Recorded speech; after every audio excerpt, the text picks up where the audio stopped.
إن الحمد لله نحمده ونستعينه ونستغفره ونستهديه ونعوذ بالله من شرور أنفسنا وسيئات أعمالنا. أشهد أن لا إله إلا الله وحده لا شريك له وأشهد أن محمدا عبده ورسوله. اللهم فصل وسلم وبارك على نبينا وحبيبنا محمد وعلى آله وأصحابه وأزواجه وذريته ومن تبعهم بإحسان إلى يوم الدين أما بعد. Jamaah yang dirahmati Allah, tidak henti-hentinya kita panjatkan syukur kepada Allah pagi hari ini atau pagi menjelang siang hari ini. Allah izinkan kita semua untuk hadir dan bergabung di majelis ini, di majelis ilmu. Semoga menjadi amal saleh yang diterima Allah SWT. Insya Allah sesuai dengan pembicaraan dengan panitia, baik panitia di pengajian alumni atau di DKM Masjid. Ini namanya masjidnya ini. Oh, Masjid Pangpol gitu ya. Ini insya Allah kita akan merencanakan kajian ini rutin di Sabtu Minggu kedua. Sehingga insya Allah materinya akan kita urutkan sesuai dengan yang wajib, kemudian baru yang sunnah. Dan secara berurutan, materi yang akan kita kaji namanya Tazkiyatun Nafas. Mungkin saya berikan pengantar sekilas ya, agar jejak materinya ini. Jadi istilah Tazkiyatun Nafas itu istilah awal, dasar sekali, sejak zaman Rasul SAW. Kalau melihat tugas Nabi atau peran Nabi, sesuai dengan surat Al-Jum'ah ayat 2, itu perannya ada 3. Walladzi ba'atha fil ummiyin rasulan min anfusihim yatlu alaihim ayati wa yuzakkihim wa yu'allimuhumul kitab wal hikmah wa in kanu min qablu lafi dhalalin mubin. Ini surat Al-Jum'ah ayat 2. Yang mengutus seorang rasul dari diri mereka sendiri, yatlu alaihim ayat. Rasul itu membacakan pada mereka ayat Allah. Jadi tilawatu ayatil Quran. Rasul membacakan kepada mereka Al-Quran. Sehingga paham, sehingga ada informasi baru tentang kehidupan. Di dalamnya pasti ada hadisnya. Yatlu alaihim ayat. Terus wa yuzakkihim, dan membersihkan diri mereka. Nah, praktek tazkiyah waktu itu salah satu bentuknya Rasul mengajak para sahabat setiap malam di rumah Arqam ibn Abil Arqam sholat itu sebelum turunnya kewajiban sholat 5 waktu. Jadi sudah diajak namanya proses kebersihan diri. Nah, yang ketiga baru wa yu'allimuhumul kitab wal hikmah, dan mengajarkan, mengilmukan kepada mereka Alkitab dan Al-Hikmah. Jadi memang tazkiyah atau yuzakihim itu adalah tugas atau peran Rasul sejak awal. Makanya kalau kita perhatikan, bahkan di awal-awal itu hadis tazkiyah bisa lebih banyak bersamaan dengan hadis-hadis tauhid. Mengajarkan tentang ihsan itu di awal sekali. Mengajarkan, kan itu tazkiyah itu kan nempel sekali dengan tauhid. Makanya kalau situasi orang ngaji tauhid, kalau sudah lama kajian tauhidnya yang sudah melebihi logika-logika, pasti akan ketemunya di tazkiyatun nafas. Selalu merasa diperhatikan Allah, hanya kepada Allah, pasti gitu situasinya. Nah, para sahabat menjalani ini sebagaimana menjalani ajaran Rasulullah yang lain. Ya pokoknya disuruh, ya kalau biasa ya disuruh ikhlas, disuruh syukur, disuruh apa, ya udah dijalani aja.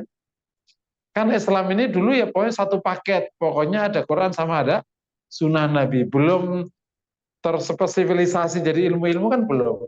Beragama ya, ya begitulah beragam. Itu ya insya Allah ya. Nah sampailah kemudian proses keilmuan berjalan. Di masjid ini Rasul sekarang, wafat, masjid ini gitu. maka para sahabat kan punya, sebagaimana layaknya manusia kan punya kecenderungan yang berbeda-beda. Ada sahabat yang sangat fokus ke Quran, Ibnu Mas'ud. Ada sahabat yang punya fokus ke hukum. Di Quran itu kan isinya banyak sekali. Ada sahabat yang fokus, sehingga proses keilmuan mulai terjadi. Yang paling awal proses keilmuannya ya Quran. Makanya kalau ke Quran, berjamur orang hafal Quran. Terus baca Quran, lahir kiroah. Apalagi di awal-awal Abu Bakar. Setelah itu baru setelah zaman Utsman, terus kayak fikih itu gimana? Ya dijalankan begitu aja kan. Dulu kan ingat zaman Rasul pokoknya kalau sholat begini, kalau ini begini, udah hafal para sahabat. Hidup itu ya kayak gitu aja. Hidup yang benar itu ya begitu itu. Ya sholat itu gimana? Ya begitu. Kalau wudhu ya begitu. Nah lahirlah kemudian situasi zaman Utsman, fitnah. Nah, itu mulai ngerangsek ke hadis. Hadis mulai diteliti terus sampai terjadi pembukuan. Mulai ya dua ilmu keluar tuh. Fikihnya kapan? Bersamaan dengan itu. Bersamaan dengan pembukuan hadis itulah ada masalah yang paling sering jadi perhatian masyarakat, namanya hukum. Maka hadis hukum dikeluarkan. Khusus hadis hukum. Sunan Tirmidzi, Sunan Nasai, termasuk Kitabul Kitabul Umnya Imam Syafi'i itu semua hadis hukum sebenarnya, itu hadis sebenarnya. Tapi sudah dikasih analisis. Nah, jadilah mulai fikih keluar dari hadis, jadi fikih berdiri sendiri. Apalagi sejak ditulis oleh Imam Syafi'i usul fikih Arisalah itu, fikih menjadi proses keilmuan yang lebih matang dari keluar ada 3. Terus, nah ketika setelah Muawiyah radhiyallahu taala kan lahir khalifah namanya Yazid. Nah ini Yazid bukan seorang sahabat, dia seorang tabi'in. Padahal waktu itu masih ada sahabat, tapi Muawiyah memang memilih putranya. Di keluarga Muawiyah masih ada Marwan ibn Hakam, seorang sahabat Nabi. Tapi Muawiyah memilih Yazid. Situasi orang-orang kerajaan mulai beda, tidak sama dengan orang-orang yang di luar kerajaan. Terutama nanti setelah Abdul Malik. Ya, setelah zaman Khalifah keempatnya Muawiyah. Zaman masih ada Marwan ibn Hakam karena sahabat, nggak terlalu. Setelah Abdul Malik itu sudah tabiin murni, sahabat sudah hampir nggak ada. Karena terakhirnya sahabat Anas bin Malik. Itu masih zaman Yazid. Nah, setelah zaman Abdul Malik, kan itu setelah perang besar dengan Abdullah bin Zubair, ya, dan puluhan ribu kaum muslimin yang meninggal.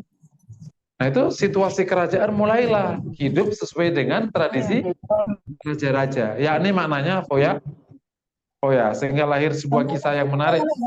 Itu adalah penolakan para ulama terhadap kehidupan kerajaan.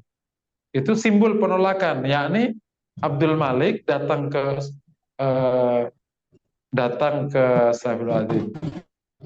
ke Madinah, ke mantunya Abu Hurairah, lupa namanya. Mantunya Abu Hurairah, bukan Syu'bah. Pokoknya ini ulama besar ya. Di Madinah, dia tabi'in kabir. Abdul Malik datang untuk melamar putrinya agar dinikahkan dengan anaknya. Namanya Walid ibn Abdul Malik. Dilamar oleh calon raja. Ditolak mentah-mentah. Dan Syekh ini lebih memilih menikahkan putrinya dengan muridnya yang sudah duda. Dan orang tidak punya. Sangat tidak. Tapi ia adalah orang yang sangat soleh. Ketika ditanya, kenapa kau tolak lamaran raja? Kata, lupa nama Saiful Adim, ini terkenal kisahnya. Mantunya Abu Hurairah. Nah, kata dia, aku telah jaga putriku dari kecil agar baik sekali agamanya. Tidak pernah kusentuhkan ia perkara haram. Kalau ia menjadi permaisuri raja, kalian bayangkan, ia akan hidup dengan dayang-dayang. Ia hidup di atas kemewahan. Semua keinginannya akan dituruti. Maukah putriku nanti bangun malam? Maukah putriku nanti memperhatikan halal haramnya makanan yang ia makan? Maukah putriku taubat kepada Allah? Dia akan hidup kayaknya permaisuri-permaisuri raja. Aku memilih muridku ini yang pasti akan menjaga anak. Keren kan? Itulah nanti lahir perlawan. Saya nyebutnya perlawanan para ulama akan kehidupan kerajaan yang foya-foya. Simbolnya pakai baju bludru, pakai baju hewan apa? Bulu hewan. Suf itu loh. Suf itu bludru ya, bulu hewan. Suf itu bulu kan artinya. Bludru lah. Zaman itu pakaian yang mewah itu sutra. Di bawahnya namanya kado. Yang pakaian ini itu pakaian rakyat jelata. Pakaian bludru itu. Karena zaman itu beda-beda, nama sekarang bisa bergeser-geser. Para ulama yang setuju dengan kehidupan kayak gini membuat simbol kehidupan sederhana. Langsung diametral. Raja dan para sekitarnya yang kaya raya ini hidup mewah, sak mewah-mewah. Sok silahkan. Yang ini hidup sederhana. Sampai ketika Umar bin Abdul Aziz, Umar, anaknya Abdul Aziz. Abdul Aziz itu adiknya Abdul Malik. Masih di abad kedua, masih belum jauh dari sahabat-sahabat. Umur 14, itu kebiasaan zaman dulu, itu harus pergi ke kota lain untuk belajar ilmu. Rantau lah. Tradisi ini diikuti orang Padang. Umur 15 pasti harus pergi. Nah, umur 14 harus pergi dari kotanya menuju kota-kota yang tempat ilmu. Rata-rata entah ke Baghdad, entah ke Madinah. Zaman itu Madinah. Atau ke Mekah. Ilmunya masih di Mekah Madinah. Umar dari Mesir datang ke Madinah. Masa Masjid Nabawi diteriakin semua orang. Ini anak orang dalim ngapain ikut-ikut ke sini? Bahkan sebagian ini anak orang fasik ngapain? Jadi kerajaan itu identik dengan orang fasik. Nah, itulah kemudian orang-orang yang menjaga hal-hal yang awalnya disebut dengan kebersihan jiwa itu membuat simbol perlawanan sosial namanya tasawuf. Nah, proses dinamika di sini nih lahirlah satu proses keilmuan namanya ilmu tasawuf. Awal itu ya, bisa dipahami. Awalnya konsep biasa ya orang zuhud. Dulu para sahabat termasuk tabi'in kabir. Tabi'in kabir itu maknanya orang senior yang umurnya mirip sahabat tapi nggak ketemu Nabi. Makanya tabi'in kabir. Mereka secara pergaulan dengan sahabat itu, cuma nggak ketemu Nabi aja. Akhirnya menjadi tabi'in kabir. Mereka menjalani agamanya, namanya orang muslim ya harus ikhlas, harus zuhud, dia harus fokus ke akhirat, harus menjaga halal haram, menjaga hati, menjaga standar. Nggak usah ada ilmu khusus. Tapi karena situasinya beda, maka harus ditata khusus. Tapi nggak mau ikut-ikut ke kerajaan. Saat itu pokoknya raja sama orang kaya satu paket. Ulama seorang miskin satu paket. Dan itu kekuasaannya di tempat. Ulama tempatnya di masjid, tidak bisa diintervensi sama para raja. Dan raja tempatnya di istana sama orang kaya. Sok silahkan dia ke sana.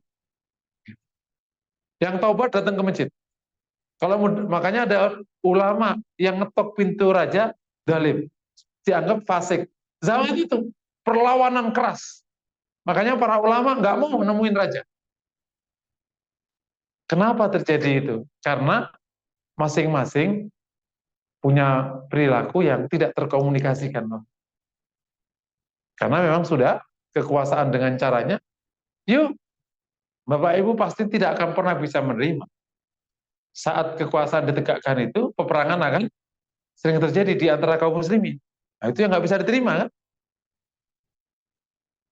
Waktu Abdul Malik memerangi Mus'ab ibn Umair, berapa puluhan ribu yang meninggal.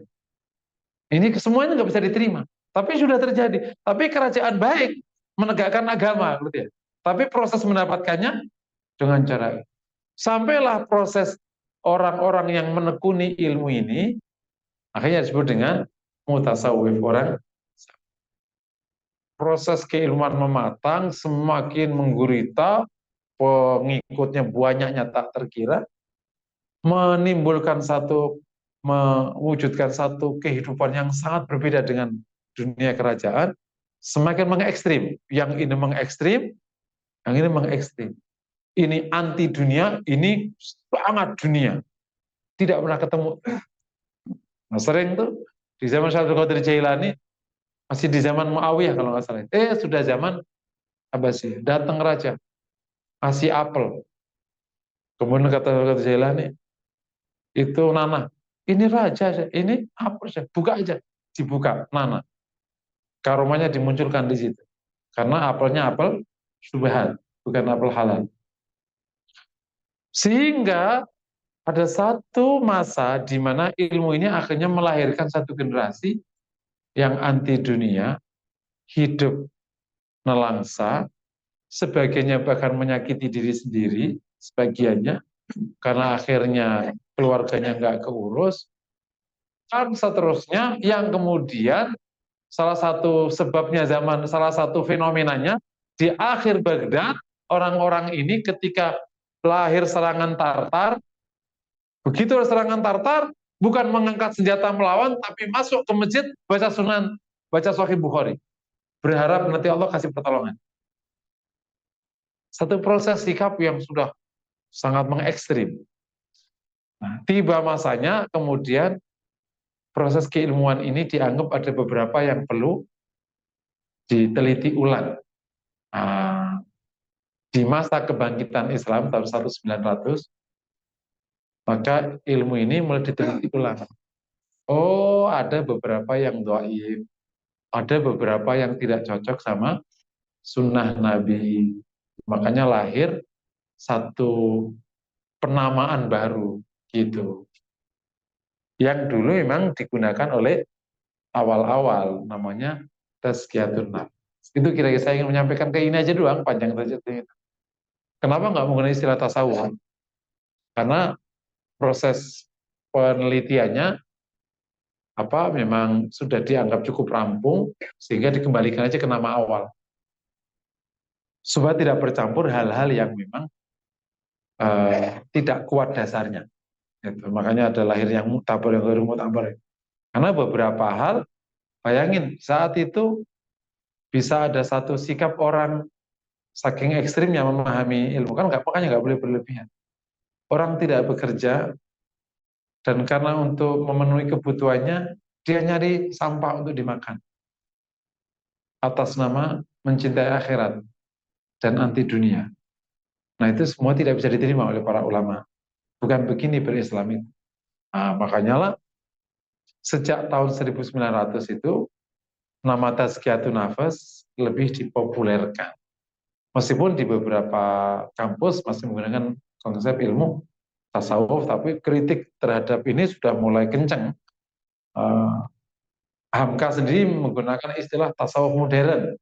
Itu proses, itu pembersihan sebenarnya.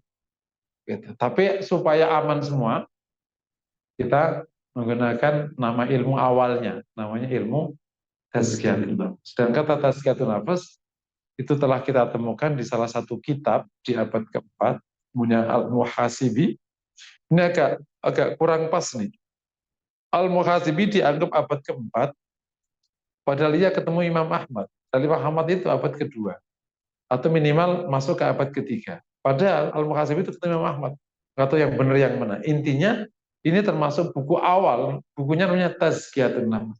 Menggunakan istilah Tazkiyatun Nafs.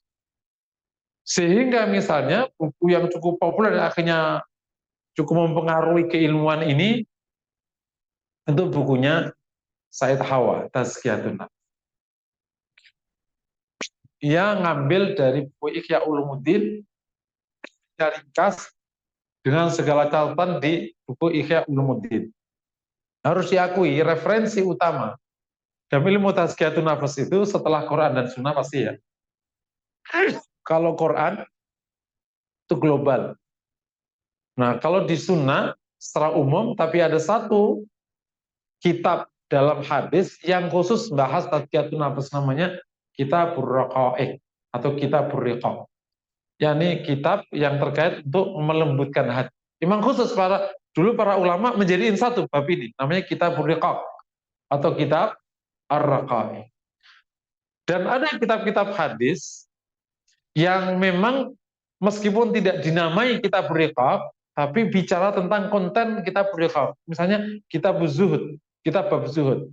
Itu juga bicara bab itu. Atau kumpulan-kumpulan kitab hadis bicara tentang Yaumul Qiyamah. Itu satu klaster di dalam kitab terkait dengan Tazkiyatun Nafs. Ke bawah setelah kitab hadis, yang salah satu kitab populer adalah kitab Ihya Ulumuddin dengan segala catatannya. Dan sifat buruk itu dosanya lebih gede bahkan dari dosa-dosa yang dari anggota badan. Contohnya misalnya membunuh, dosa besar nggak? Dosa besar sekali. Tapi sama syirik gedean mana? Syirik itu di mana letaknya? Di hati. Gitu. Apalagi mencuri, dosa besar kan? Dosa besar sekali. Tapi sama riya, gedean mana? Jadi kadang kalau mencuri kan, langsung dosa gede gitu. Tapi riya lebih gede dosanya. Orang mencuri kalau masih punya amal soleh, dia sudah menyelesaikan urusannya. Gitu ya? Ditimbang amalnya kan, masih punya amal. Tapi amalnya ikhlas, diterima. Masuk surga. Lah kalau amalnya ini riya semua. Nah, yang ditimbang apanya? Ya kan nanti proses hisab itu, jadi kan pengukuran itu pakai dua tahap. Hisab itu tahapan mana amal yang diterima, mana amal yang ditolak. Itu dihisab. Sip ya. Setelah hisab ketahuan nih, yang ditolak mana, yang diterima, hanya Allah yang tahu itu. Pokoknya ada catatan, nanti Allah yang akan lihat, Allah akan baca. Yang diterima mana, yang ditolak. Nah, kemudian pindah ke mizan. Nah, yang diterima ditimbang di sisi kanan, yang ditolak, yang amal di sini. Nah, kalau amalnya riak semua, berarti kan nggak ada yang ditimbang. Jadi makanya kadang, jadi sebenarnya agama itu logik. Gitu. Ada hisab, ada mizan. Cuman bahasa riak kan dianggap biasa. Pasti masih kalah heboh dengan pencurian kan? Kenapa? Karena mencuri itu kesalahan bidang hukum. Hukum itu ada fakta hukumnya, bisa diukur gampang. Kelihatan. Ria kan nggak ada. Urusan kita sama Allah. Bahkan sebelahmu nggak ngerti kok ikhlas satu ria. Nggak ngerti. Wong bahkan kita juga nggak ngerti kita ria apa enggak. Kalau kita nggak teliti. Bisa jadi kita. Ini ikhlas belum sih? Nggak tahu. Yang melihat Allah SWT. Masya Allah. Nah, perkara ini yang pokok ini dulu jadi perhatian besar dalam kajian Islam itu. Tidak ada satupun ulama kecuali pasti punya bagian di ilmu ini. Meskipun nggak dinamai. Imam Syafi'i yang terkenal dengan hukum, tapi dia zahid, pasti zuhud. Tidak mungkin ulama itu nggak punya bagian di ilmu ini. Karena ilmu pokok. Cuman beriringan dengan mundurnya kaum muslimin, maka yang populer itu fikih, hukum. Karena yang paling gampang diukur dan dilihat. Ilmu ini enggak. Pertama kali kalau kita ngajarkan anak apa? Lo ikhlas? Enggak, sholat dulu, sholat. Gitu. Karena yang paling gampang dilihat, kalau muslim, sholat. Kalau nggak sholat, ya berarti naudzubillah. Gitu. Terus bergeser ke baca Quran. Gitu. Yang gampang dilihat. Nah, itu udah jadi kritis kritik para para pemikir Islam di awal-awal kebangkitan. Jadi waktu masa kemunduran Islam abad ke kalau Hijriah ya mulai abad ke-13 kan ya. Kalau di Masihiyah itu abad ke-18, itu puncaknya kan 19 itu. 18, 19, 20, ya ini sudah 3 abad. Itu yang diuplek itu ya fikih itu. Sampai nggak selesai-selesai fikih. Uplek aja begitu. Nah, nanti ketemu tuh orang fikih sama orang hadis. Tapi yang hadis fikih, ini daif, ini anu. Uplek aja, nggak selesai-selesai. Sampai sekarang. Nah, padahal bahasanya ya nggak berubah. Cara takbir sama cara rukuk sama cara sujud. Itu aja itu heboh 10 tahun, 20 tahun. Pergantian DKM gara-gara cara sujud. Tapi ada yang pokok, nggak keurus. Memang itu masa kemunduran. Nah saat awal-awal kan kajiannya itu utuh, lengkap. Ya fikih punya tempat, ini punya tempat, masing-masing punya. Karena udhulu fisilmi kafa dan lain sebagainya. Nah, disebut wajib kembali karena memang perintahnya itu menggunakan kalimatnya menggunakan kata perintah wa ila rabbika farghab dan kepada Rabbmu berharaplah. Bahkan menggunakan maf'ulnya itu atau jar majrurnya itu didahulukan, yakni hanya kepada Rabbmu lah berharap. Ya, nah, kalau farghab ya berarti hukumnya wajib karena perintah. Jadi wajib berharap kepada. Ini salah satu sifat unik ini. Nah kan memang kita berharap pada Allah. Nggak semuanya orang ngarep Allah. Ngarep mertua ya. Saat engkau punya masalah, apa pertama yang kau kerjakan? Itulah harapan. Dan saat kau punya cita-cita, apa pertama yang kau kerjakan? Itulah harapan. Kalau punya masalah, pusing nih ya, coba ada suami yang enak. Berarti memang nggak ngarep Allah, memang harapannya suami doang. Bagi pengantin baru biasanya begitu. Kalau ada pengantin lama, ada dia nggak ada gunanya juga. Gitu.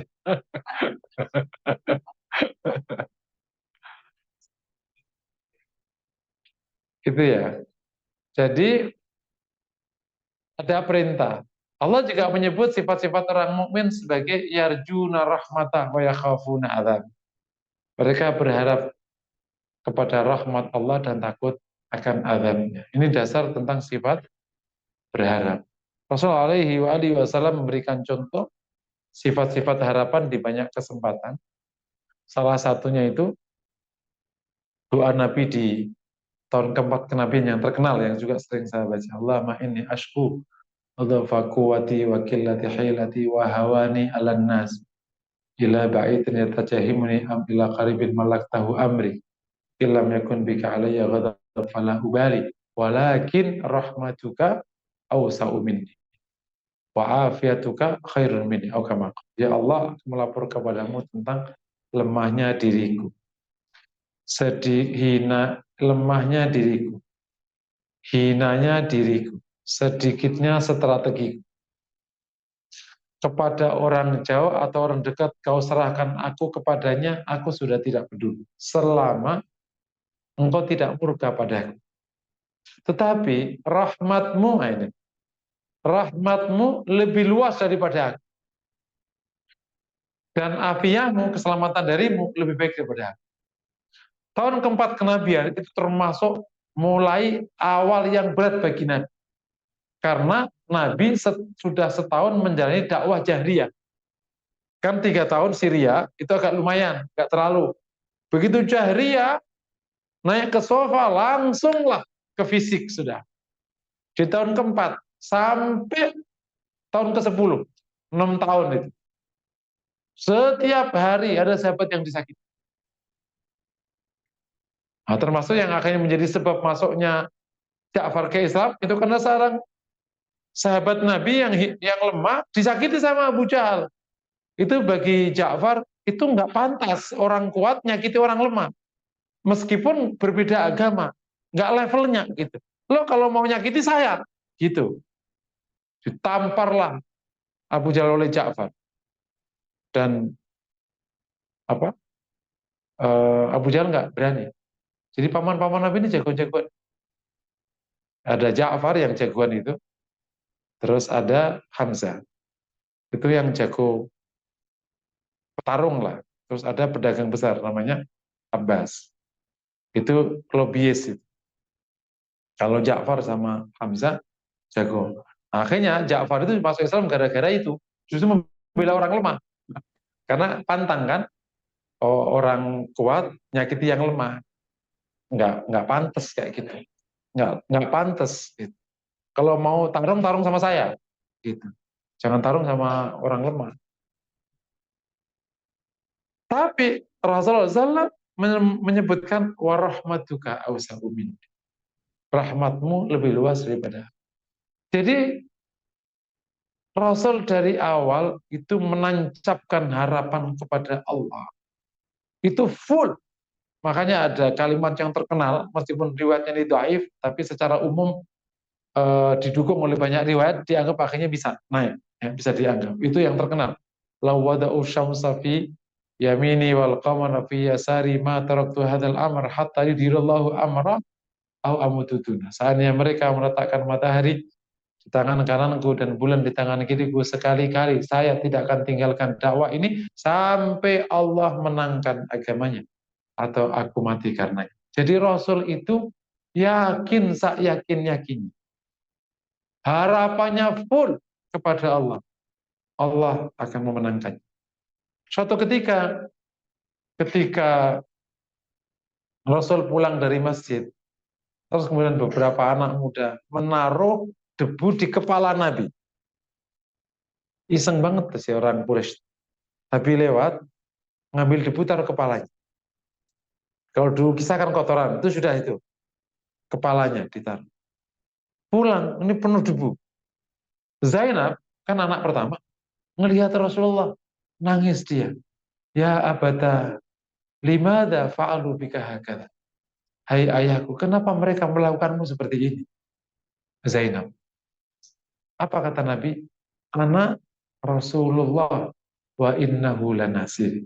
Saya ini utusan Allah. Ia akan menolong. Itu namanya harapannya full. Ia menolong. Tenang aja. Kalimat itu bisa dipakai bapak-bapak kalau dimintain duit sama istri. Mas, ada uang nggak untuk anak-anak? Saya ini hamba Allah. Ia pasti akan memberiku. Tenang aja, Bu. Kapan? Insya Allah. Ya. Setuju nggak, Bu? Hah? Iya. Oke, kayak gitu. Berharap besar kepada Allah SWT. Harapan ini pula juga diulang kalimat ini dalam sebuah riwayat di sirah Nabi Sallallahu Alaihi Wasallam ketika Sulh Hudaybiyah, perjanjian Hudaybiyah. Hudaybiyah itu kan kalimatnya kan menyudutkan kaum muslimin kan, tapi ternyata Rasul menyetujui. Umar nggak bisa terima. Ya Umar petarung besar lah, itu lawannya sapu juga kau. Kalau bukan kalau Nabi tak cekek nih kalian. Umar kan jagoan. Kalau bukan dilarang Nabi itu sapu sama Umar kan. Cuman kan dilarang sama Nabi. Akhirnya Umar menghadapi dada Nabi langsung berhadapan dekat. Ya Rasulullah, bukankah kita dalam kebenaran? Iya. Kenapa kita hinakan kebenaran? Ini bab tanda tangan tadi. Kata Rasulullah, anak Rasulullah wa innahu lanasir. Saya ini utusan, dia pasti menolong. Ini berarti udah perintah Allah, disuruh klausulnya begitu. Nah, ternyata nanti klausul-klausul itu, adapun kata Rasulullah, orang Quraisy yang akan masuk ke Madinah, Allah pasti akan jalan keluar. Adapun orang Madinah yang ingin balik ke Mekah, Allah akan jauhkan. Nah, namanya utusan Allah, sudah disuruh begitu, benar kan? Itu kan nggak seimbang perjanjiannya kan? Orang-orang yang masuk Islam akhirnya nggak bisa masuk ke Madinah. Dampaknya apa? Tinggal di jalanan yang bukan area Madinah, yaitu jalannya Quraisy menuju Syam.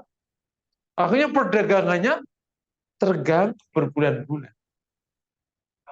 Orang-orang Madinah, orang Mekah yang masuk Islam tidak menyalahkan Nabi.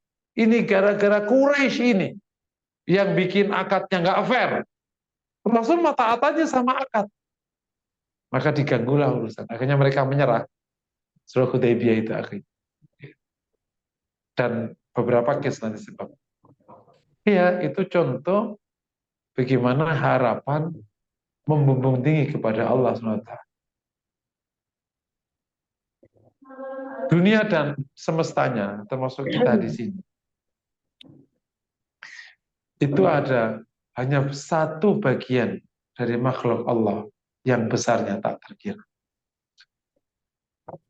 Seandainya, kata Rasulullah, seluruh jin dan manusia berada di satu tempat, mengajukan semua permintaan, dan Allah memberikan pada mereka semua permintaan satu persatu, maka itu tidak mengurangi kepemilikan Allah, kecuali sekedar seperti jarum yang dimasukkan ke lautan luas.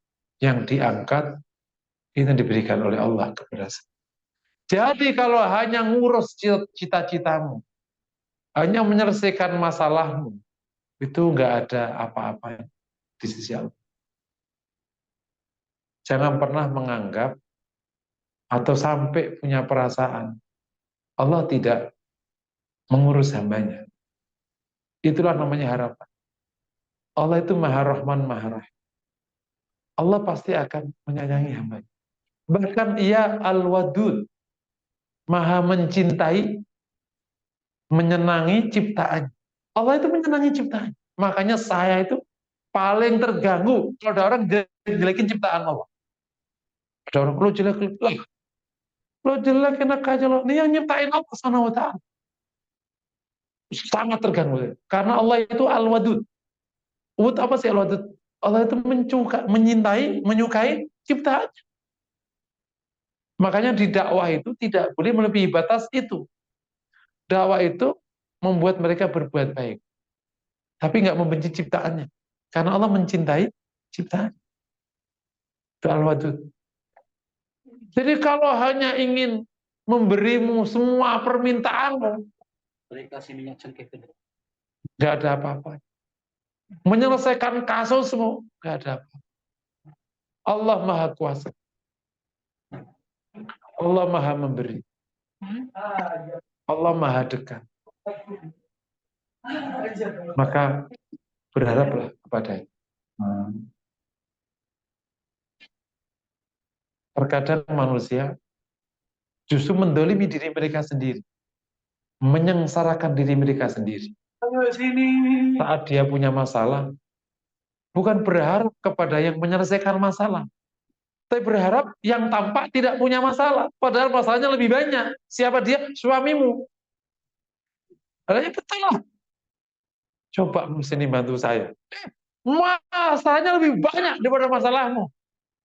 Sini nggak usah ngomong sama Allah aja langsung. Setuju? Kalau enggak itu. Kamu sekarang nggak ngomong sama saya sih? Maaf, aku ke Allah langsung aja. Ruwet sama kau. Masalahnya suaminya. Oh iya.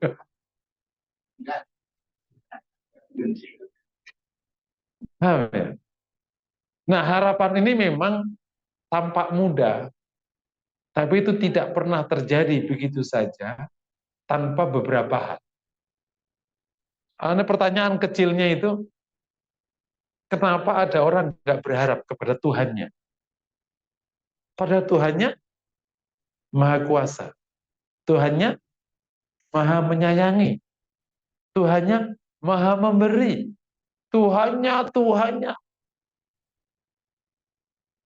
Bahkan senang sekali kalau hambanya memintanya. Senang. Allah senang banget kalau hambanya memintanya. Dan berjanji akan memberinya. Kenapa nggak mau mengharap? Pertama bisa jadi karena nggak ngerti. Tidak pernah ada di hatinya namanya Allah. Nah, itu orang kafir itu. Kenapa orang kafir nggak pernah mengharap kepada Tuhannya? Lah kan nggak pernah tahu ke Tuhan. Namanya Allah. Dia nggak percaya. Oh. Tapi kok Muslim, mukmin kok nggak berharap? Nah, nomor dua, bisa jadi karena tidak ingat. Ia tahu ada Allah yang maha menguasai, yang maha. Tapi dia lupa. Kira berharap nggak kira-kira? Nggak berharap. Nah, makanya kenapa suruh dikir itu di sini letak. Nggak mungkin hati ini akan langsung meminta kepada yang nggak pernah ia ingin. Nggak mungkin. Nah, pertama tadi tidak tahu atau tidak ingat. Ketiga, tidak ngerti benar, tidak makrifat, tahu tapi nggak ngerti benar bahwa Allah itu maha kuasa. Yang ia ada di hatinya itu, yang kuasa itu bosnya.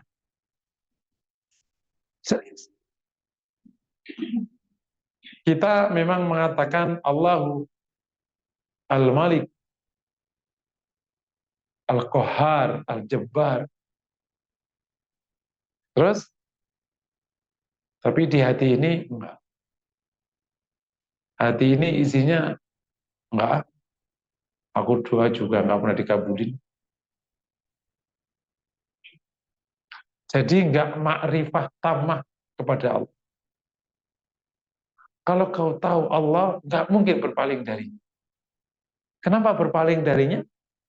Enggak tahu. Namanya enggak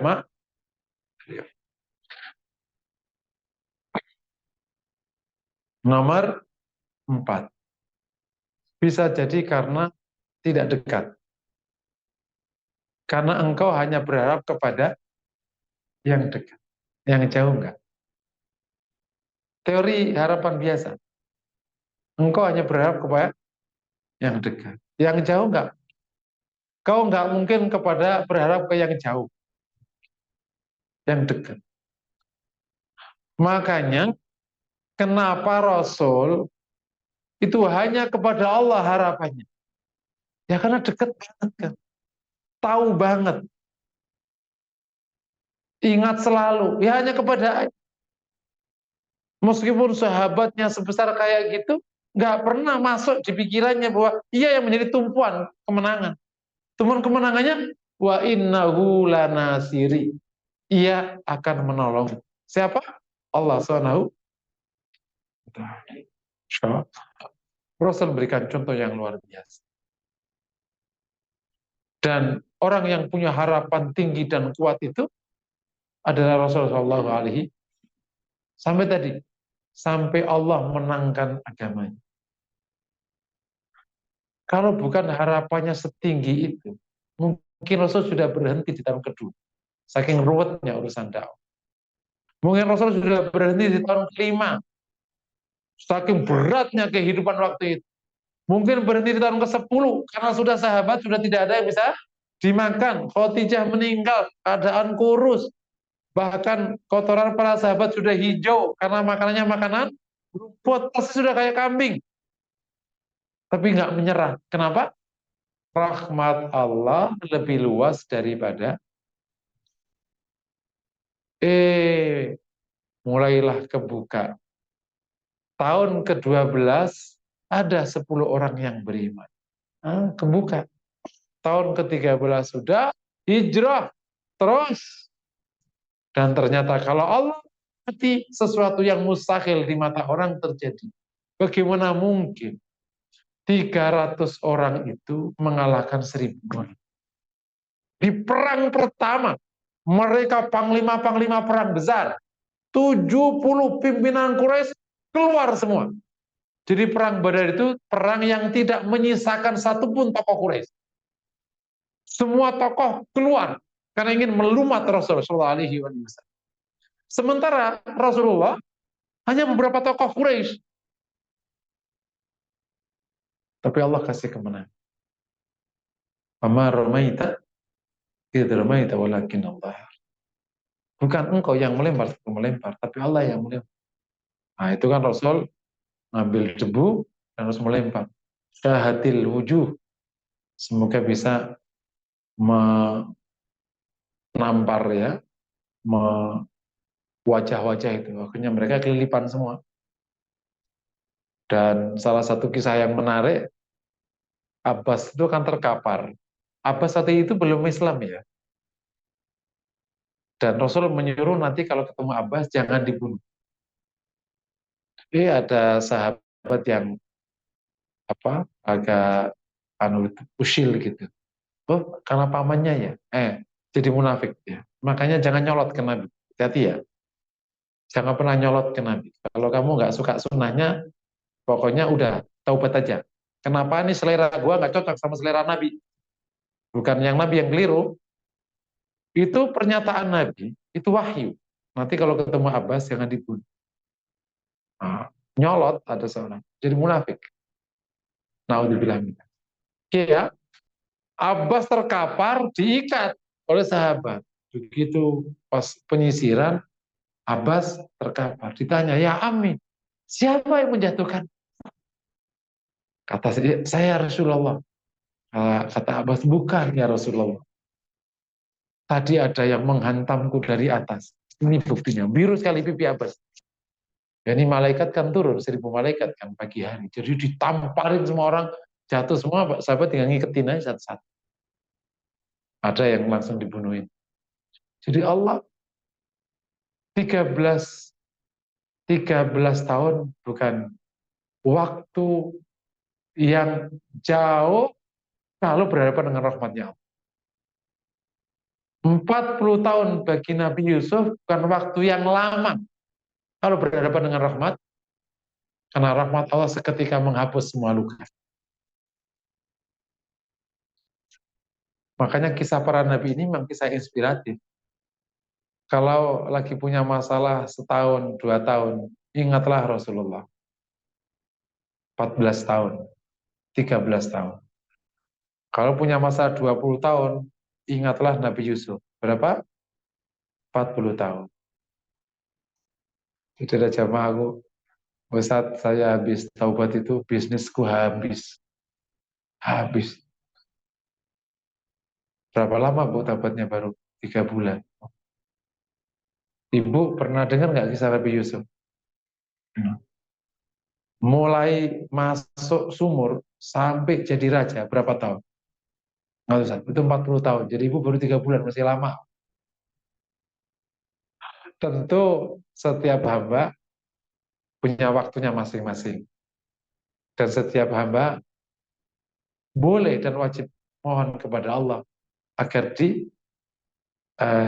dihindarkan dari masalah dan dikasih limpahan rahmat. Tapi keputusan ada pada Allah Subhanahu. Sebesar apapun cita-citamu, itu kecil di hadapan rahmatnya. Sebesar apapun masalahmu, kecil di hadapan rahmat, maka berharaplah kepada Allah. Allah menyelesaikan semuanya. Tidak perlu pakai logikamu untuk melihat rahmat Allah. Makanya hidup ini nggak perlu logika-logika amat. Gitu. Karena kayak logika, nanti rahmat Allah nggak masuk. Apa logikanya Nabi Yusuf jadi raja? Ada logikanya. Apa logikanya Nabi Isa selamat? Ada logikanya. Terkepung. Allah Maha Kuasa. Nggak terbersih di otak Romawi. Isa itu selamat. Bagaimana selamat? Mau dikepung di rumah. Tapi Allah Maha Kuasa diangkat. Kan nggak ada pikirannya keangkat. Mana ada orang angkat ke langit?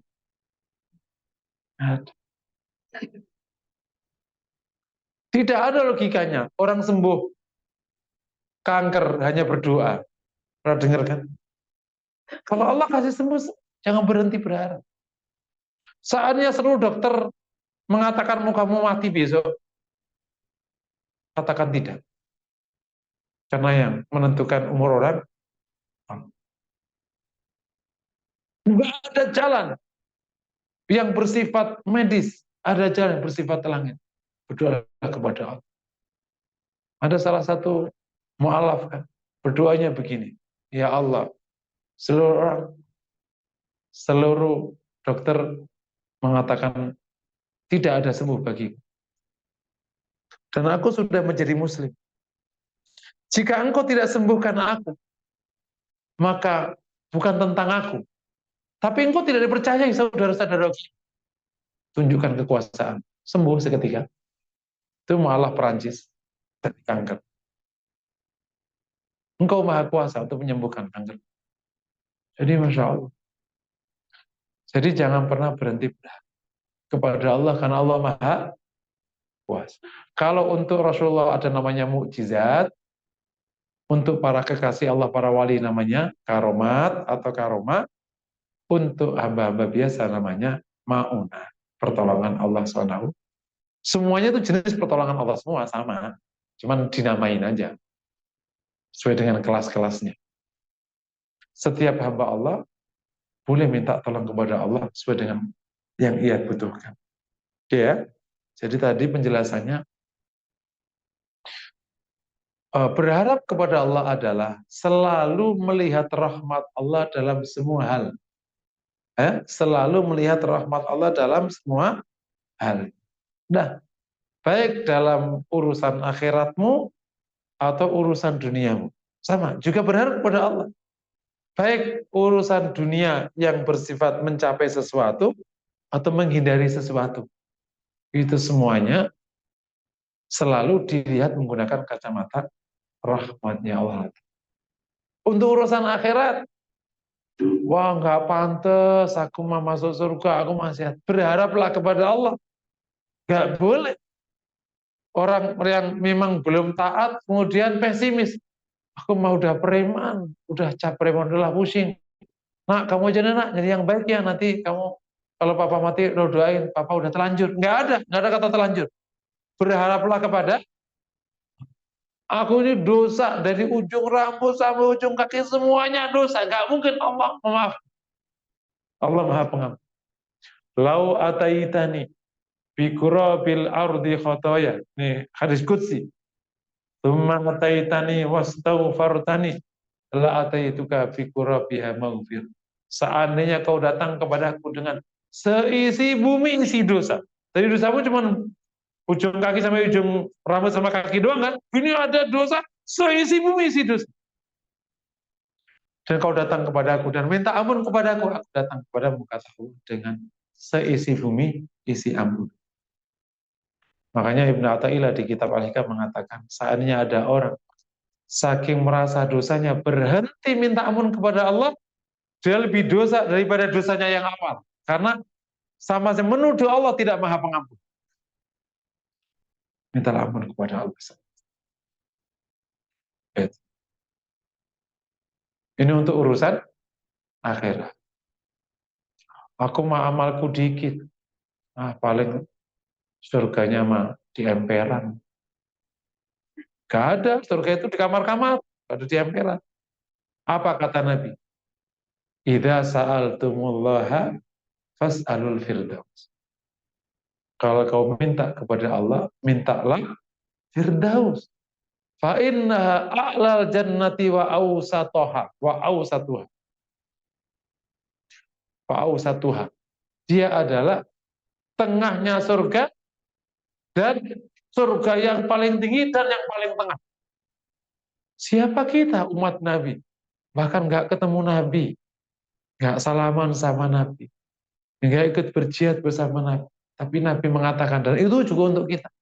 Kalau mintalah berhak, insya Allah, kali-kali. Insya Allah maha rahman maha. Tapi insya Allah.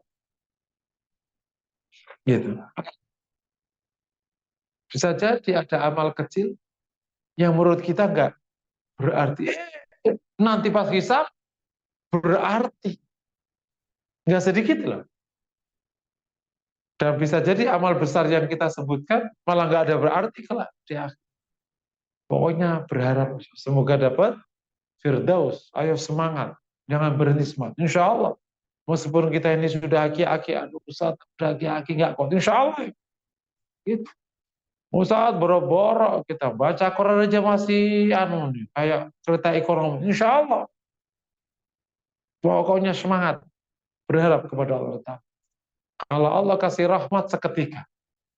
Nah itu kalau di konteks ilmu, ceritanya banyak sekali itu. Yang cepat sekali alim, cepat sekali alim itu. Dan salah satu contoh yang memukau itu ada salah satu dosen IPB. Dia ini sekulernya pol, mentok sekulernya, pol. Kan sekuler itu kalau masih sholat kan belum mentok. Sekuler tapi sholat, masih belum mentok gitu. Sekuler kan pol, gitu. Nggak percaya itu semua. Taubat, entahnya taubat. Dan taubatnya itu nggak main-main. Niat ingin hafal Quran, 5 tahun hafal Quran. Paham Quran, paham tafsir, paham seluruh, dia full. Biasanya memang kalau orang ekstrim, kalau taubat juga ekstrim juga. Gitu. Fully ya orangnya, tidak setengah hati. Nah, jadi insya Allah tidak ada istilah umur terlambat untuk memperbaiki semua hal. Abu Hurairah termasuk Islamnya belakangan. Tapi yang mengejar sahabat-sahabat yang duluan masuk, Abu Hurairah ketemu Nabi sekitar 3 tahun setengah. Tahun ke-8 kok masuk Islamnya. Tapi mengejar semua, ketertinggalan 3 tahun. Jadi kalau untuk akhirat, tidak ada istilah putus asa. Berharap dapat surga yang tinggi, harap diampuni Allah. Maka kita semangat. Pokoknya apa aja kita gerakkan. Nggak ada istilah sia-sia, nggak ada istilah sia-sia. Termasuk urusan dunia, baik kaitannya dengan mengambil cita-cita atau mewujudkan keinginan dan cita-cita, atau dalam rangka menghindarkan diri dari, kalau Allah sudah memberikan rahmat kepada kita, maka apapun yang harapkan, sebesar apapun terjadi. Contohnya banyak sekali. Serius. Orang bisnis dari awal, pas tua meledak. Terjadi. Orang mentok, tua karirnya naik. Allah yang kasih. Gak ada istilah. Maka anak-anak jangan ditakut-takutin kayak orang nggak beriman aja. Nah ini dunia sedang resesi. Bakal ada perang ketiga, perang dunia ketiga. Oh khawatir nasib ntar gimana ini? Pusing bapak ini. Nah, insya Allah masa depanmu cerah. Kenapa nak? Allah menciptakan. Itu pasti sudah ngurus. Apa mah nggak ngerti apa-apa. Tapi Allah akan mengurusmu. Kalau kau soleh, Allah akan mengurusmu. Wa huwa yatawallas sholihin. Ini pegangan. Aman hidupmu. Lamar sekarang, anak orang, lamar. Langsung. Belum kerja, lamar aja. Allah yang kasih rezeki padamu. Itu jangan doktrin kok. Ntar kamu ini kayak masa depanmu suram. Bapak juga mulai sakit-sakitan, Bapak udah nggak bisa ngasih rekomendasi, repot. Dulu waktu Bapak masih jagoan, kamu masih bocah, nggak butuh. Nggak gitu pendidikan. Semangat. Gitu.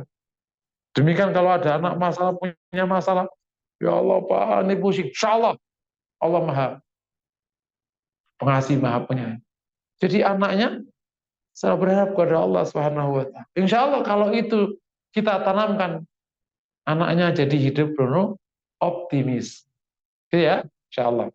Lanjut poin berikutnya. Kalau harapan ini menjadi sifat kita, yang pertama, maka insya Allah kita akan punya dorongan baik untuk beramal soleh. Terutama kalau harapannya kaitannya dengan akhirat. Tapi kalau harapan nggak ada, ya akhirnya males. Ki, belajar napa Allah udah terlanjur dah. Sudahlah, gini. Nggak gitu. Tetap. Ki, sholat napa? Ki? Allah udah banyak dosanya, tak pikir-pikir kayaknya nggak kejar. Gitu. Gitu saya tetap. Sekali minta ampun Allah ampuni juga ngejar. Nggak ada istilah terlambat, nggak ada istilah telat, nggak ada. Gitu. Dan macam-macam. Ini kalimat ini sering disampaikan. Ya, ya kalau kita datang ke area-area kayak gitu ya, bilang, ya harus disemangati. Kan ada yang sudah juga habis harapannya kan. Dia sudah masuk ke dunia malam, sudah semua orang menghinakannya. Udahlah, nggak ada artinya. Akhirnya malah lebih hina daripada lalat. Sekalian dari yang habisin, oh nggak bisa. Engkau kamu keluar, kau minta ampun Allah ampuni. Betul Ustaz. Oh insya Allah. Maaf, maaf. Kalau orang menghinakanmu lupakan. Tuhan memuliakanmu. Maka taatlah kepadanya. Senang dia. Nah, itu kan kisah itu. Pelacur yang taubat gara-gara dimuliakan Pak Kiai itu. Pernah tak ceritain kan? Ya? Jadi jangan pernah putus dari harapan Allah. Maka jadi kita semangat beramal saleh. Mungkin hari ini belum bisa nih ya Allah sholat nggak khusyuk. Insya Allah. Susah. Ini baca Quran nggak benar-benar. Insya Allah. Nah, gitu insya Allah. Ini ngaji nggak selesai. Insya Allah. Gitu. Ini suami pelit banget. Insya Allah. Bakal dermawan. Insya Allah. Jadi kita tetap beramal soleh. Suami pelit tetap beramal soleh. Kenapa? Nggak sakit hati berharap suatu saat nanti dia bakal dermawan. Insya Allah. Jadi semangat. Itu aja. Semangat beramal soleh. Apalagi kalau Bapak sudah ngadepin dakwah. Oh Masya Allah. Makanya Rasul dilarang sedih apa itu emang nggak boleh. Ini dakwah Islam, Masya Allah. Jadi begini. Insya Allah. Kita jalani aja. Berat suatu saat Allah akan. Keadaan hari ini kan siapa yang nyangka? Awal-awal Masya Allah, dakwah di kantor ditutupin, pengajian dikurang-kurangin. Sekarang dibuka baliskan. Mulai berani anak-anak. Namanya sudah dijalani aja. Apalagi yang di lembaga-lembaga hukum, pada takut bikin pengajian. Sekarang mulai banyak pengajian lagi. KPK mulai lagi ada pengajian. Ada mulai. Orang kembalikan ulang. Yang namanya juga ujian dakwah. Usah, gimana? Insya Allah. Ya, jadi beramal soleh berani. Yang kedua, dengan harapan itu, hidup kita insya Allah bahagia dan rileks. Gitu. Sementara kalau putus asa, jadi sedih dan tegang. Putus asa itu sifatnya orang kafir, berharap itu sifatnya orang la tai'asu mir rauhillah wa may qaumul kafir. Kalau mukmin itu berharap. Jadi insya Allah hidup kita bahagia. Dan kata bahagia itu yang diinginkan Allah kepada kepada hambanya. Islam itu nyuruh kita hidup bahagia, bukan hidup susah. Yang nyuruh susah itu kan setan. Gitu. Kalau agama ini nyuruh kita bahagia. Kalau ada masalah ya disabari, bahagia. Kalau ada kenikmatan ya disyukuri, bahagia. Yang ketiga, dengan berharap kepada Allah, insya Allah jika ada masalah-masalah berat, kita lebih memiliki kekuatan untuk melewati. Kan orang itu yang jadi masalah kan bukan tentang masalahnya, tapi tahan melewatinya itu loh, sampai berapa lama. Nah kalau harapannya itu kuat, itu kayak punya dorongan, nggak berhenti lewat, ya udah, angin lewat ya sudah, lewat, jadi karunia kan. Karena walana beluan nakum bisyai, sungguh kami uji kalian dengan sedikit dari masa takut. Nah begitu angin topan rasa takut muncul, nah kita kalau punya harapan, itu menopang kesabaran. Kuat, nah lewat, udah tenang lagi. Tapi kalau nggak teori harapan, udahlah mati aja lah, pusing. Nah gitu kan. Anak muda, pacarnya diputus, sudahlah. Gak ada orang yang suka sama aku, mati aja. Lah, berapa? Putus satu, nyambung 1000 kan. Suamiku udah gak suka lah, mati aja. Banyak laki-laki lain, terang aja.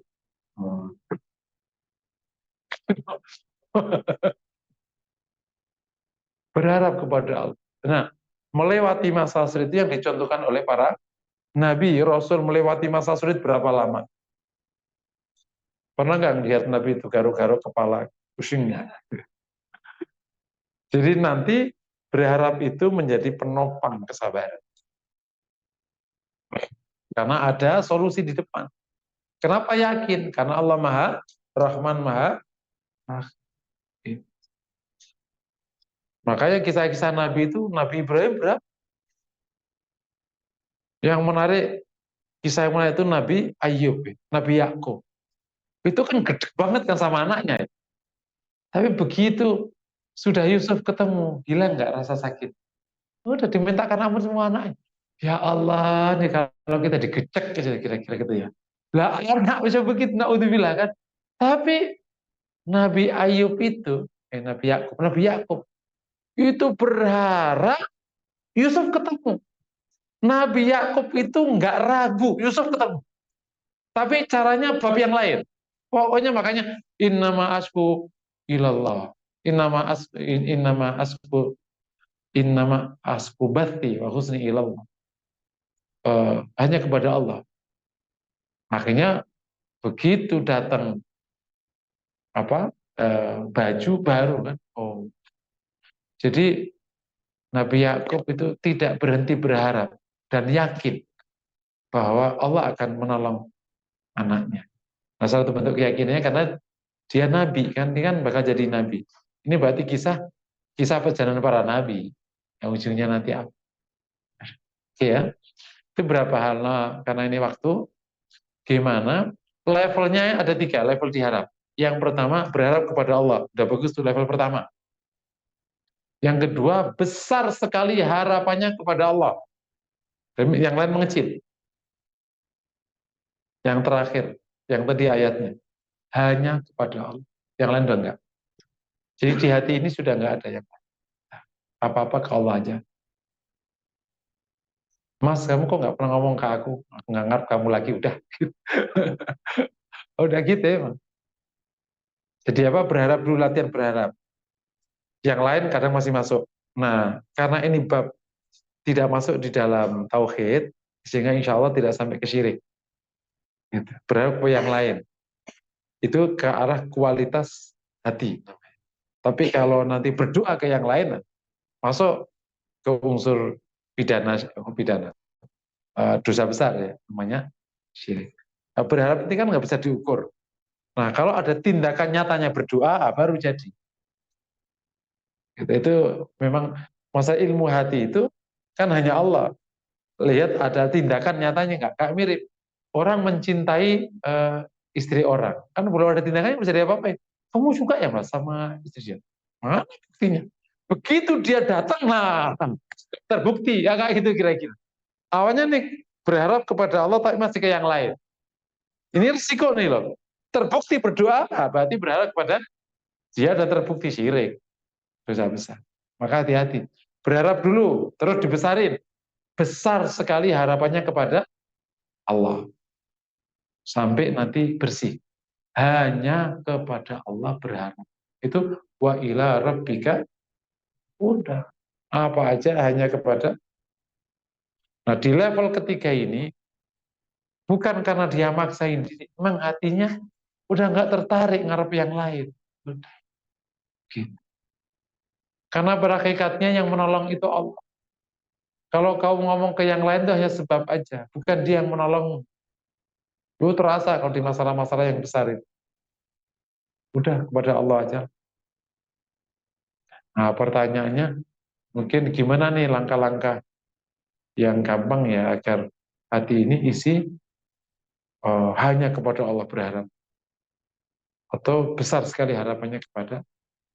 Pertama, kenali Allah dengan baik. Ma'rifatullah. Tadi ya, ma'rifatullah. Allah Maha Kuasa kan? Ya, tapi Maha Kuasa. Allah menciptakan, Allah menciptakan. Allah mengatur alam semesta, Allah menyayangi kan? Nah, itu dikenali. Terutama lewat Asmaul Husna, itu kuat sekali. Lewat asma wa sifat Allah. Maka tauhid asma wa sifat itu cukup mudah, cukup membantu kita ma'rifah kepada Allah.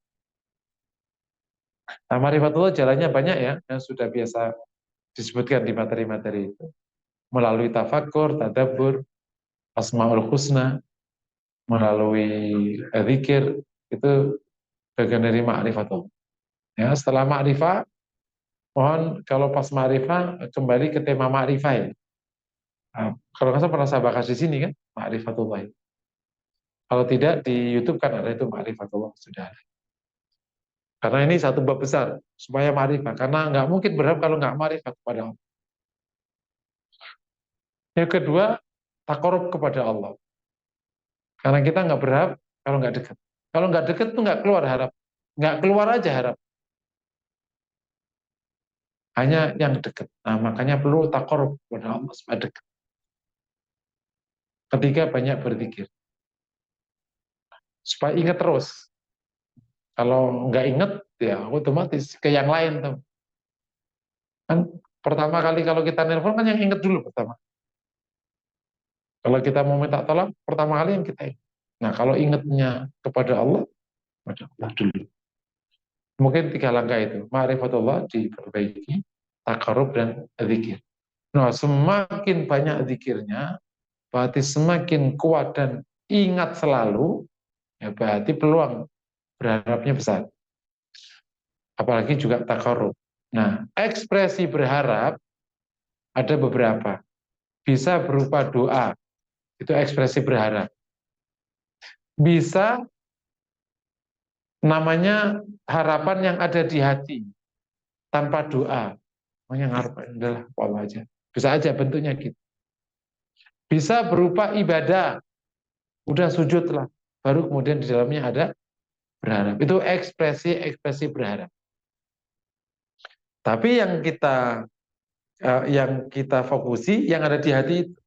Karena orang berdoa bisa jadi berdoa tapi harapannya nggak kuat. Kenapa? Ya udah baca aja doa. Amin, amin ngapain? Tahu doa apa tadi? Kan dia berdoa, tapi berharap juga enggak. Tadi lo doa apa? Tahu, aminin doang. Pak Ustadz mau doa gue amin aja. Akan nggak berdoa sebenarnya itu mah. Nah, ketika harapan kuat, ekspresinya bisa lewat 3 atau bahkan yang lain. Intinya besar sekali harapannya kepada Allah Taala dan tidak berpaling dari Allah Subhanahu Wa Taala. Mungkin sampai di sini masih ada waktu 5 menit ya. Kalau ada pertanyaan dipersilakan. Nah, betul. Ini MC-nya dulu. Wassalamualaikum warahmatullahi wabarakatuh. MC. Ini Pak, es krim. Masih baru.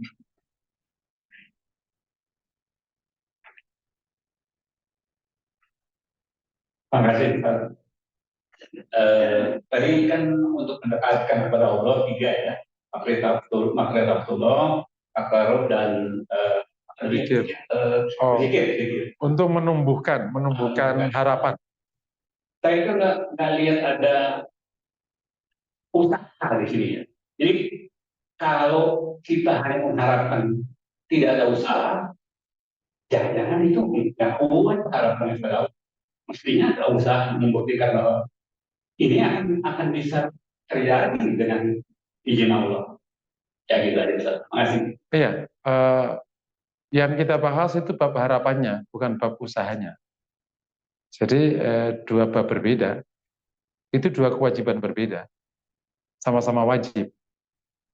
Tapi pagi siang ini kan kita bahas bab berharapnya, bukan bab usahanya. Kalau tidak usaha gimana, boleh nggak? Ya nggak boleh, kan wajib usaha.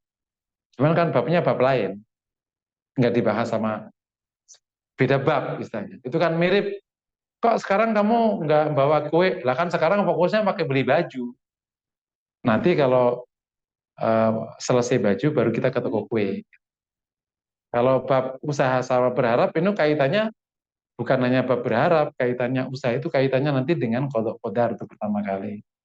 Nanti dengan doa, nanti dengan hiko, banyak kaitan yang ada di sifat hati yang nanti di sini ada usaha.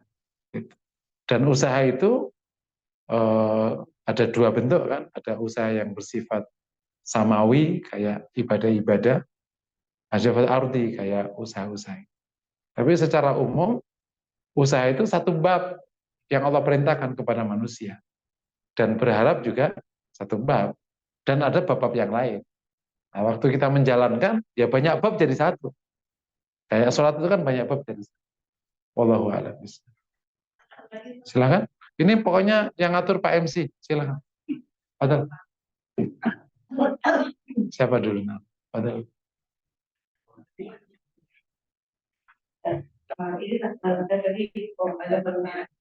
ada penjelasan tentang berharap kepada Allah itu nanti di level mana ketemu titik dengan ridho. Iya, betul. Jadi sifat-sifat hati itu satu sama lain kan bersamaan ya, tidak saling menegasikan. Jadi, saat kau berharap, saat itu pula kau ridho. Kan bukan kalau mentok baru ridho, nggak gitu. Ridho itu dari awal. Ridho atas keputusan Allah. Yang keputusan ini cukup berat bagimu. Terus, kamu boleh nggak berdoa minta selesaikan? Boleh. Sambil kita berdoa, berarti kan sambil berharap masalah kita selesai, sambil juga ridho atas yang sudah kita jalani. Nah, simultan. Kalau bahasa prakteknya gini, kamu dikasih makan sama ibumu, makannya nggak enak. Sambil kita juga makan, tapi berharap ya Allah, semoga ganti lauk, nah pasti gitu. Nah itu kira-kira jalaninya gitu. Terus lama-lama kok kenyang, datang, Dek, ini lauk, ya udah kenyang, ya sudah untuk adik aja. Udah ridho dari awal. Jangan ridho setelah kondisinya seperti yang kau inginkan. Ya itu namanya bukan hamba Allah. Jadi bisa kita ridho atas kondisi, ini ngomongnya gampang ya. Ridho atas keadaan yang tidak kita inginkan. Kalau yang kita inginkan mau usah dibahas. Otomatis ridho lah. Allahu a'lam. Simultan. Bukan seri ya benar.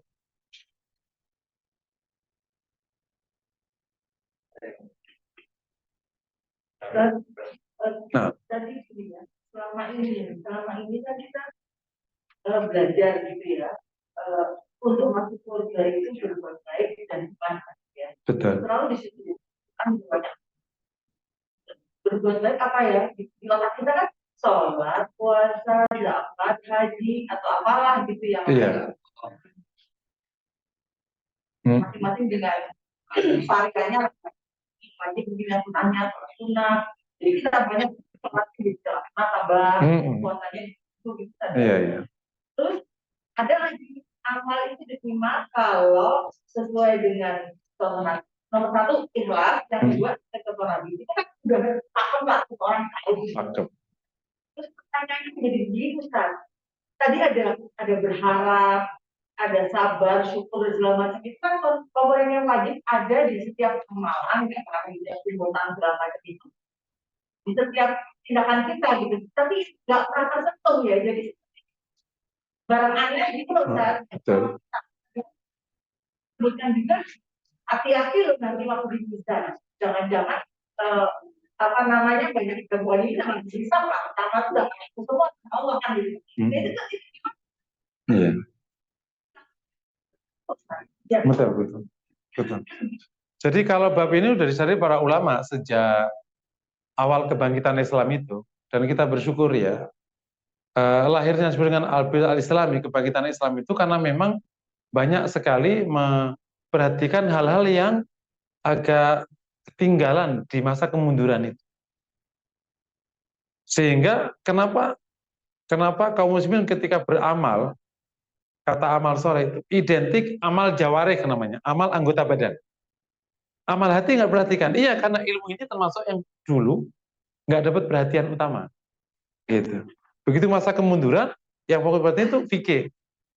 Nah, makanya dikembalikanlah tauhid dikuatin. Loh, gak usah jauh-jauh, Bu. Kemusyrikan itu, dakwah anti syirik itu kan mengumandang sejak awal kebangkitan. Dulu orang syirik membiasa wae. Padahal sepokok itu loh. Sepokok itu loh. Kalau kita perhatikan misalnya ketika masa kemunduran itu di sekitar-sekitar tempat-tempat yang sudah ditengarai syirik itu kan nggak ada yang teriak. Begitu para ulama mulai itu syirik kita apa mulai terasa di abad ke-20, sekarang abad 21.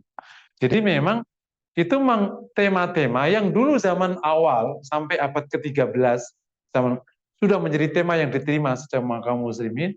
Di masa kemunduran akhirnya ngambil yang perbuatan pokoknya saja dan kita termasuk yang jadi sasarannya. Nah, dengan akhirnya kita lebih mengetahui hal-hal lain di luar yang fikih, ya semoga itu bisa menyempurnakan.